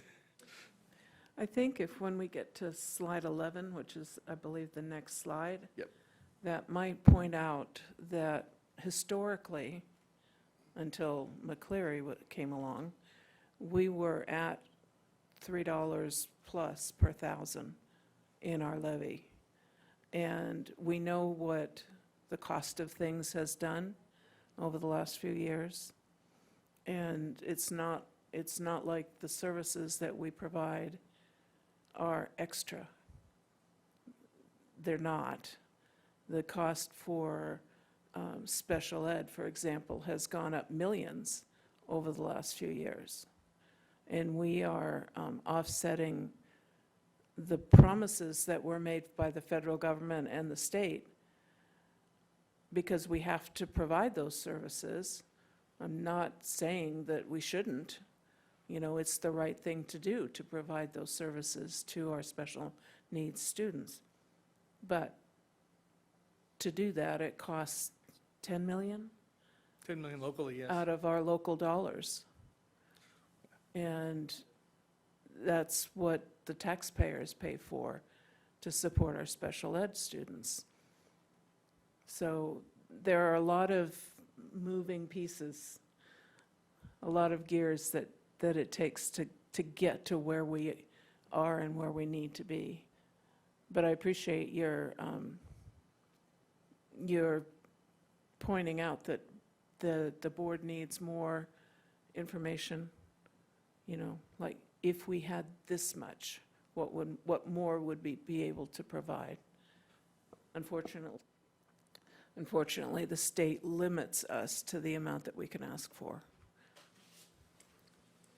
I'd like to just add a comment here. I think it's also important to note that over the last several years with the pandemic and the federal ESSER dollars, that Yakima has really been a beneficiary of that funding that wouldn't have existed otherwise. So if you can just maybe think and imagine what the last 3 years would have looked like minus $75 million, 86 million dollars, thank you, that came to us through that, then it puts an entirely different perspective on what the levy the impact of a levy that wouldn't pass. You think about the curriculum that we were able to upgrade and bring into the district when it had been well beyond its life expectancy. We talk about the facility upgrades that, of course, we don't have a capital project division or bonds that pass regularly. So it's difficult to say this, but there has been some benefits come the way of the Yakima School District by way of the pandemic and the response of the federal government. And looking forward now, rolling in without that, and the cliff that's happening, particularly on the west side of the state, where you see severe reductions and buildings closing and numerous people laid off. And I hesitated to go this route because I'm certainly not into any type of scare tactics, but I just also wanted to call out that we have been in an unusual time in our history with the federal dollars coming, particularly the way of Yakima, based on Title I status, which has never happened before and probably won't happen again. And multiple districts going into default. Yeah. That we're not facing now, but there are multiple districts across the state that are essentially going bankrupt. One Superintendent, to your, another reason that I would recommend a full authority measure is that we don't have capital funding. So if a roof goes or a boiler, and I talked about this with the Levy Advisory Committee, and it was fresh in my mind, Dr. Rodriguez, because we just bought curriculum. I said, well, you can replace a roof in an elementary total, $2.5 to $3 million all in, or you can buy curriculum for every child in Yakima, K-5, for 7 years. And so to that end, we are in Yakima, since we do not have capital dollars, we have to use operating dollars. And Assistant Superintendent Marietta is across the table from me, and he's always in my office asking for more money to fix things, right? All the time. And that comes right out of the operating dollars, since we do not have capital revenue. And I'm not saying it's a bad thing, but there is a huge demand there's a large demand of maintenance and backlog maintenance and capital needs as well, which we have to take here out of the operating fund. So we don't have capital reserves. So to that end is another reason why I would professionally recommend a full authority levy. I know it's a little different, but that's one more reason is we have huge amounts of maintenance to do, and we have to do it out of the operating fund. So, and Board Member Navarro, I think your question really deserves consideration, because districts that do reach out, we're going to levy this because this is the lid, I would believe don't receive the same level of support as districts that will be able to demonstrate through accountability what you're going to be using those resources for. So I think there is definitely a conversation to be had about we're actually constrained by the limit, we're not arbitrarily asking for the limit because that's what we can do. So using the accountability and sharing with constituents what that's going to be contributing to, as mentioned with the enrollment decline, the ESSER cliff. So I think accountability is a really key word here when it comes to asking the voters to support you at 250. And I think Board Member Rice really brought up a great point. You were consistently receiving support at $3 per thousand or above. And yes, McCleary did change the funding system, and especially as a ways to more adequately fund teachers through their salaries. It did not really relieve any pressure on the school district's operating budget as much as more accurately appropriated teachers for their salaries. So there are still challenges to that fact since McCleary. And the district did pass a $2.50 levy in 2020, and you'll notice that the first year was very accurate, but then multiple years of 6%, 10%, and 17% growth have created that tax rate decrease to the current level of $2.07 per thousand. And this is another way to look at this, is what did the voters support on a ballot? And in green, you'll notice, for example, this year was $2.50. Next year, it's projected to drop even further to $2.01, assuming 5.75% growth. So really looking at this, it's been almost, 8, 9 consecutive years that the district has produced on their estimate, have come in lower as a tax rate than shown to the voters via the ballot. And even those years before then were very, very close. Corey, could you speak to the dip in 2019? That is McCleary. You were forced into an arbitrary $1.50, and at that time, I would say probably 6 hours after legislation was adopted at 3 in the morning, they realized that that number was a mistake. And then they changed it to a different arbitrary number, and that's the $2.50 that we're at today. And then districts along the I-5 corridor, instead of being limited to $2.50, most of them are limited to an amount per pupil. And so you are not near that formula at this point. But that's why the dip, $2.50. And this is just a visual representation of what that would look like should the school board continue with a $2.50 levy. We mentioned that you're levying an amount, not a rate. But this would say, okay, let's say the projections were accurate. What does that look like historically as we compare your projected and preliminary tax rates to history at the school district? You can still see that dip in 2019 due to McCleary. And then you can see the dip in 2023 as a response to the significant assessed valuation growth.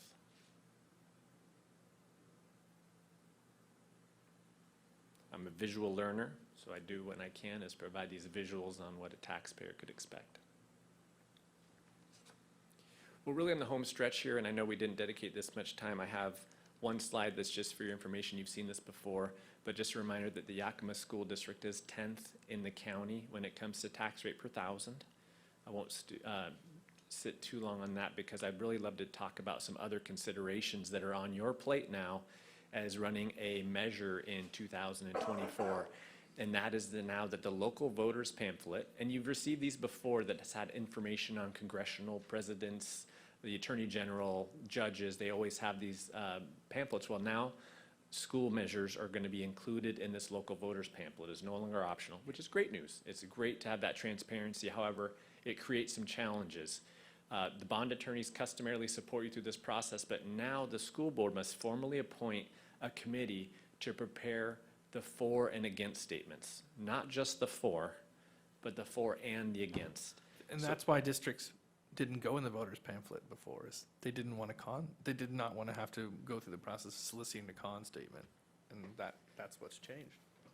So in this situation, the board must advertise as they normally do for opportunities such as this, and then during a public forum, appoint those. Maybe it's going to be first come, first served, up to 3 on either side of the committee, and then those people at that point have their own responsibility to communicate with the county and write for statements and a possible rebuttal against the con or against the for.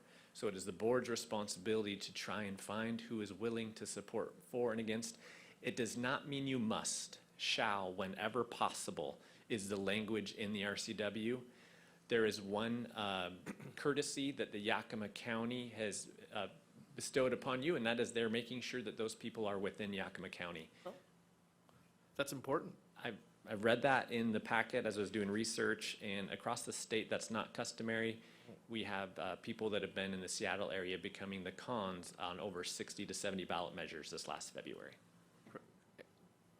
It is, that's a very, We'll see. I'm very pleased. We'll need to confirm, but it's on the county Yakima website. County upholds that, because what we saw on the western side of the state is we would have habitual con statement, organized con statements that, as you said, multiple districts, and which we was fine, but they didn't reside within the boundaries, which people were like, well, where's this person from? They're like, well, they're from Everett, and this is a Issaquah measure or whatever. It's so it is that's actually provides me a lot of hope on.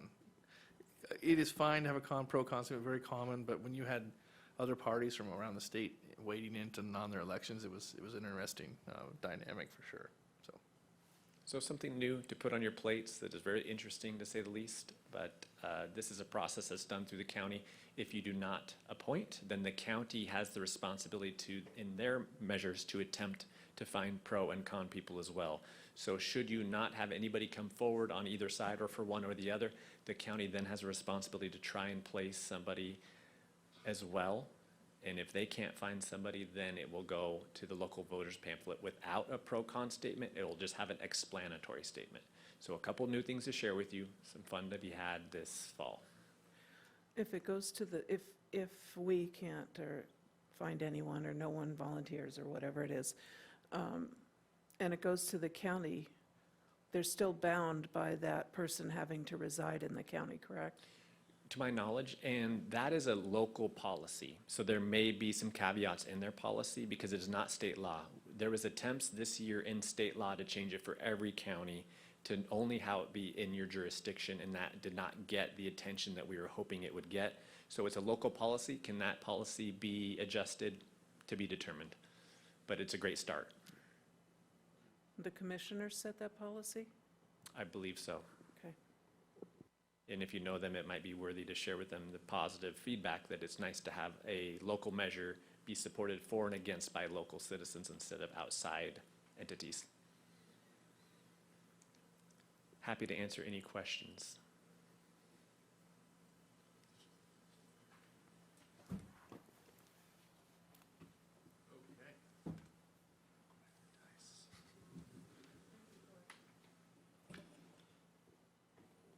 So we've been through the presentation. Is there any questions still left from the Board of Directors on rates, amounts, things of that nature? No? Then maybe I'll, Superintendent?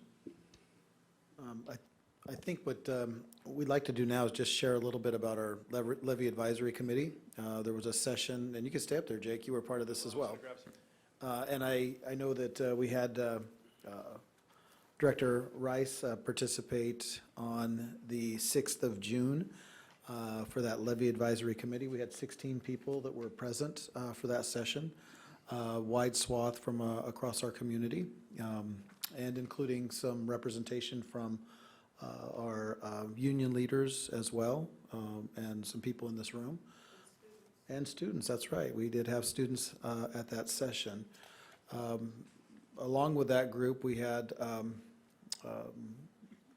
Mr. Cooper, who did just a great job explaining what a levy is and what it means, and going through the education process with our community on what the different tax rates mean and how it plays out.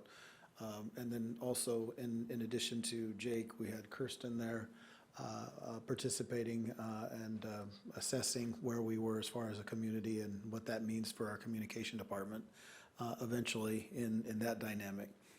Would you like to make a few comments about that session? I thought the session was very productive. We had board membership present, which is always good. We had the schools foundation, the building and real estate community was there. I think she was the master builders from Yakima County. What else do we have there? Oh yeah, handful of parents for sure. And so it was a very wide swath.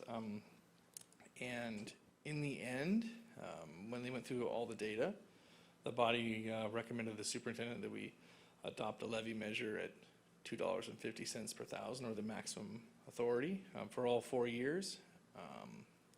And so that's what we brought before you this evening. We had conversations initially.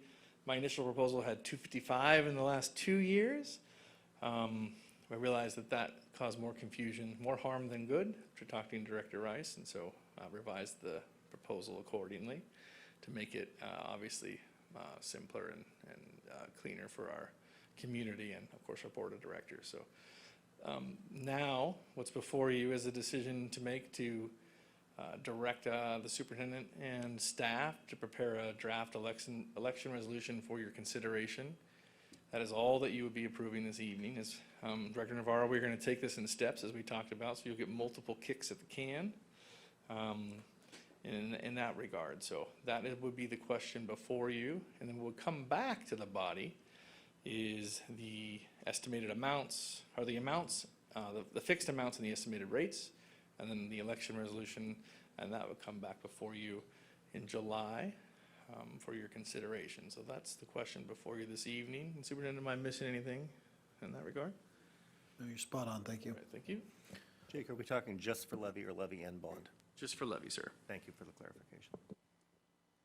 I don't, with all due respect, I don't see anywhere on this agenda where we're doing any approvals about the levy. Nope. Okay, You are just directing us to prepare the election resolution to bring back to you. so it's essentially a consensus direction. Yes. Okay. And as such, a yes vote or a no vote does not necessarily constitute an endorsement or a non-endorsement of a levy, correct? Correct. It's more just to get us to do the clerical work that provides you the actual vehicle to put the election on the ballot. And the actual language is included in executive content on this item as well. So do I hear anything more from the board? Are we at consensus to have them move ahead with developing the statement? I'm seeing a head nod. Yes. We're all okay? Okay, Thank you. thank you. We'll have that election resolution prepared by bond counsel, or legal counsel. In this case, it's not a bond issue. So that'll be prepared by your counsel and be brought forward to you for your review and potential action. I use potential because I never want to assume any action one way or the other. So potential action for you at a future meeting. That should give you plenty of time to digest. And if you have any questions between now and then, please feel free to email, write, set a meeting. I'll be there for you. Okay. And just to clarify, so this would be for running a levy in February of '24, but not a bond? Yes, sir. Okay. In terms of long-range planning, are we are thinking about bond issues We are. in the near future? So we had a Community Facilities Advisory Committee. Dr. Darling, of course, is not here to present, but yes, we did. And we are finalizing our capital need after that committee's recommendation to the superintendent. And I would say in the near future, there will be a recommendation one way or the other. Thank you. Okay. At this time, we've arrived at the point in the agenda for comments from the public on agenda items. Is there anyone signed up to comment on There is agenda not. items? No, there is not. Okay. Then we will move ahead to consent agenda. There are 1, 2, 3, 4, 5 items on the consent agenda. Approval of the May meeting minutes, notification of approval of warrants for May, approval of personnel actions, approval of out-of-endorsement assignments, and budget status reports. Is there anyone on the board that would like to see any item removed from the consent agenda for further consideration?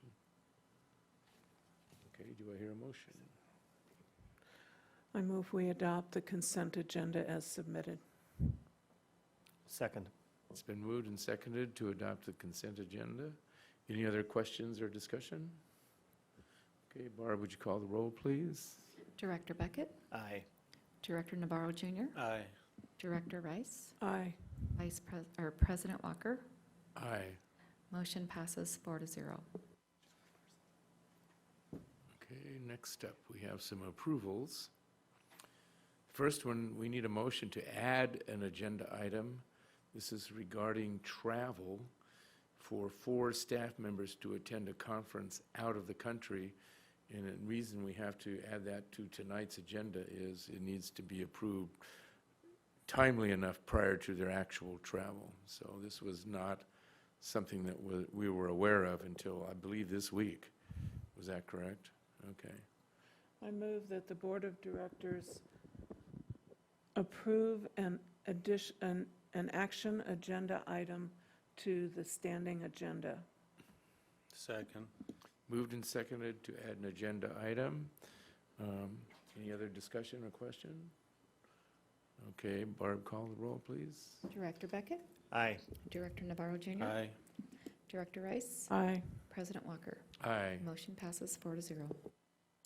I move that the Board of Directors approve travel in the amount of $17,120.76 for 4 staff members to attend a conference out of the country for the International Baccalaureate Global Conference in Toronto, Ontario, Canada, on July 27 to July 30, 2023.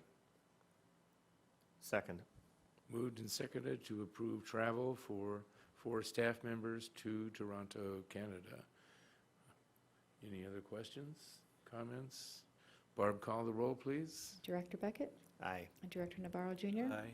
Director Rice? Aye. President Walker? Aye. Motion passes 4-0. Thank you. Moving on, Dr. Darling is not here tonight. We have Resolution 7.22.23, denial of transfer of territory. Who will be handling that? Mr. Cooper. Okay. So before you this evening is a resolution denying the petition for territory or annexation from 2 parcels from West Valley School District. We have entered into negotiations with West Valley and have failed to come to a resolution. And in this regard, the next point of action is a board resolution denying the transfer of territory. Now, there may be some familiarity with the maps, as Mr. No notified me earlier that this area had been discussion of a territory transfer early on, which was accepted by the school district. And in this case, we believe that the parcels are squarely ours and need to continue to reside within the Yakima boundaries, particularly since we are declining in student enrollment. And these parcels were both assessed, appraised, and mapped within our school district. And the error appears to be, at least for the petitioner's letter, if you read it, based on the real estate website. Which is unfortunate, but in this case, it's something that I would recommend that the board approve the denial of the transfer of territory, and that we go back to the process with West Valley, which is a committee process outside of our jurisdiction. It's handled at the ESD and at the state level, the Boundary Planning Committee. Boundary, you did it before, is it Boundary? Sorry, I'm asking Corey because he was at the ESD he did boundary changes. He's jack of all trades over here, not just a banker. The Boundary Regional Committee is what it would go to, and that would be a group of citizens and some appointed officials, and they would determine the outcome of the territory, and we would represent you there along with potentially legal counsel. So are there any questions on this matter? Nope. Not for me. Any questions from the board? Do I hear a motion? Looking for the language.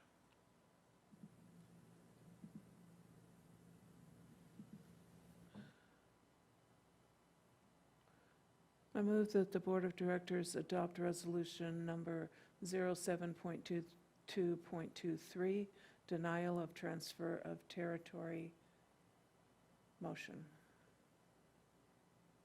Do I hear a second? Second.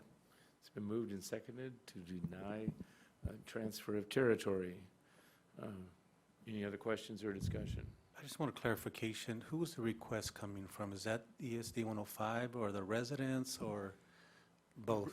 The residents did the petition, which is in one of the letters. It's kind of, let's see, it's the petition and map. So if you look at the first part of that, Director Navarro, is the petition from the residents. There was 2 in this case. Okay. One of which I think is a West Valley employee as well. And so in that regard, they petitioned to the ESD pursuant to statute. ESD is kind of a mediator in this regard. They try to get us together to negotiate. If we can't reach agreement, then they move us forward towards the process, and that's where we're at today. So the West Valley, yes, we have tried to negotiate and remediate this matter outside of this boardroom, and we're unsuccessful at that. And so the next statutory stop on the way is a board resolution and then on to the committee. And so Thank you. that's where we're at. Yep. Have the parcel owners been paying taxes to the West Valley School District or to the Yakima School District? Yakima. Thank you. And it isn't mentioned here, but I do believe that one of the homeowners who has children in the West Valley School District, it's a moot point of where their property is because they are an employee of the West Valley School District, and those students can attend school in West Valley anyway. Yes. And the other household has no students of school age. Correct.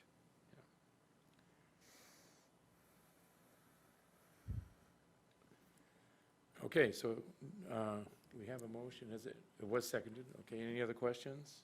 Okay. Barb, call the roll, please. Director Beckett? Aye. Director Navarro Jr.? Aye. Director Rice? Aye. President Walker? Aye. Motion passes 4-0. Okay. Approval of fuel purchase for the 23-24 school year. Assistant super, or should I say Deputy Superintendent Locke? No, not yet, not yet. Not yet, okay. Not official yet. No. Thank you, President Walker, Board of Directors.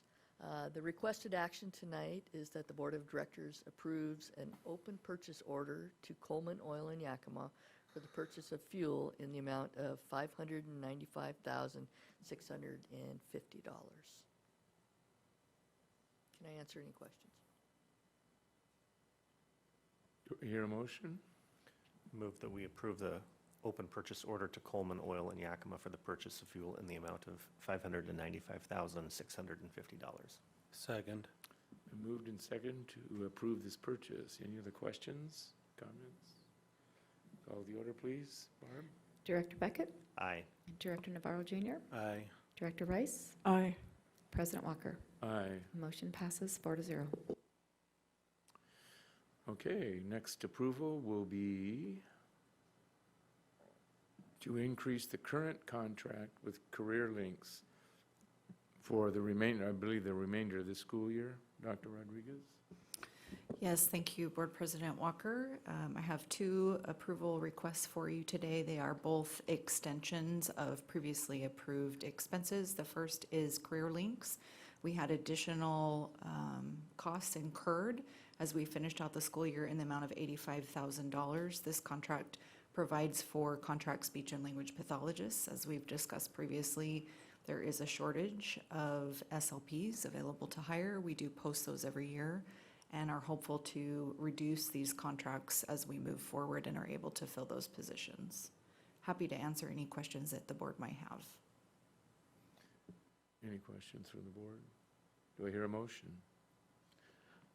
I move that the Board of Directors grant approval to increase the current contract with Career Links for the 22-23 school year from $495,000 to $580,000 due to the need for additional speech and language pathologists to support students with special needs.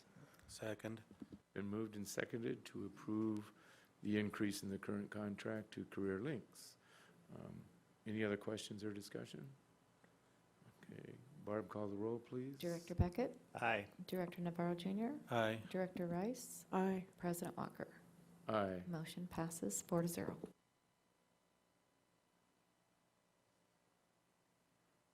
And finally, we have approval to pay ASL interpreters extended costs for the 22-23 school year in the amount of $175,000. Dr. Rodriguez again.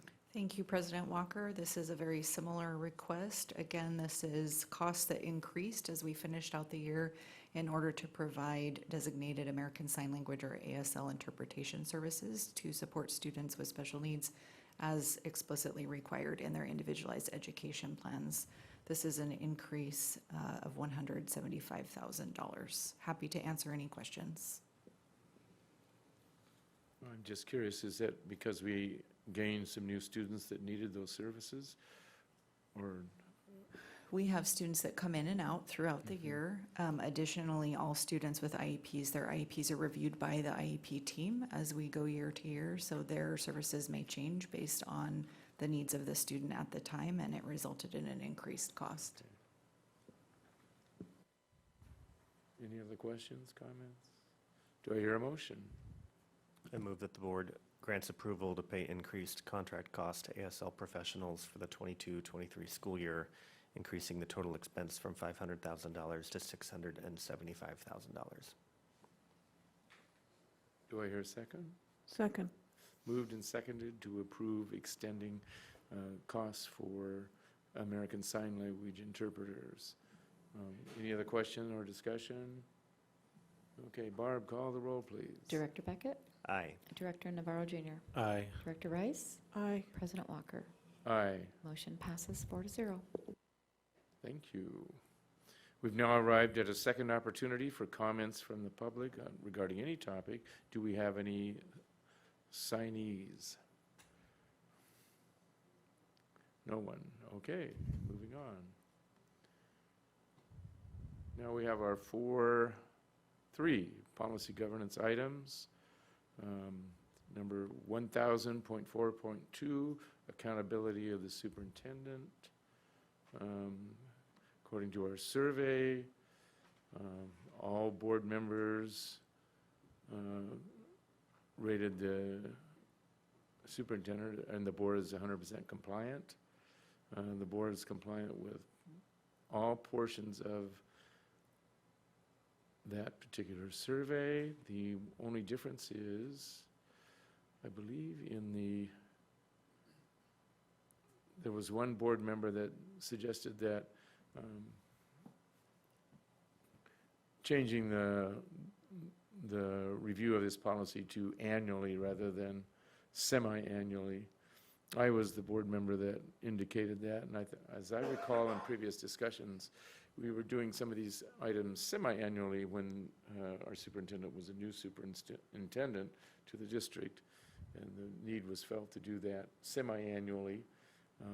But in my own opinion, I think now that we have an established relationship, that annually would be sufficient, but that's not a major point of contention, so. Any other thoughts on that? Okay, if no one wants to change, we can just leave that as it is.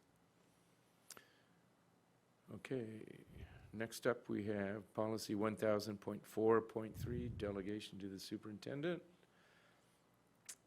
And in the survey, 100% of the board felt the board was totally compliant with all aspects of that policy. And again, I believe the only difference was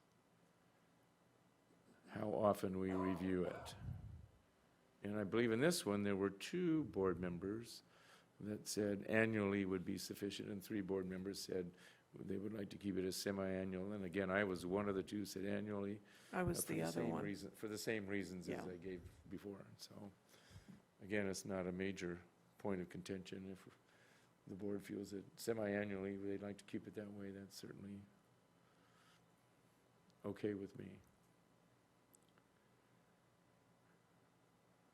And last up, any other questions or comments on that policy? Okay, last up we have monitoring superintendent performance.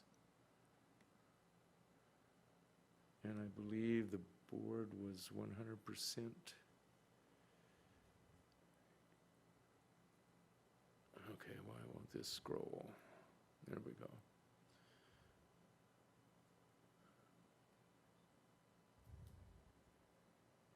The board was 100% in agreement with all the statements in this policy.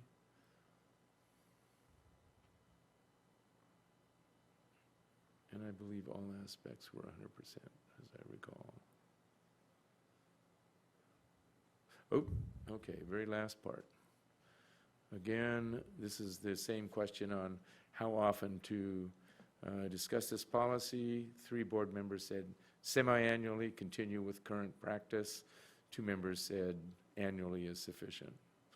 So, I was one of those, but okay. it would be, I mean, I don't have strong opinions on it one way or another. So if the majority of the board wishes to stay semi-annually, I'm fine with that. I am too, and I was the other one on that one, so we can stay semi-annual. And just keep in mind also, and just as a comment along with this, one of the discussion topics in our retreat in August is scheduled is to take a look at how we evaluate the superintendent and how we utilize SurveyMonkey and all those. So that's part of the discussion that we'll dig into this summer when we have some time to look at that. I have a motion. Okay. I move that the board accept the monitoring reports, accept the surveys that were submitted for 4.2, accountability of the superintendent, 4.3, delegation of the superintendent, and 4.4, monitoring superintendent performance. Second. It's been moved and seconded to approve the reports on policy governance. Any question or discussion? Okay, Barb, call the roll, please. Director Beckett? Aye. Director Navarro Jr.? Aye. Director Rice? Aye. President Walker? Aye. Motion passes 4-0. Okay.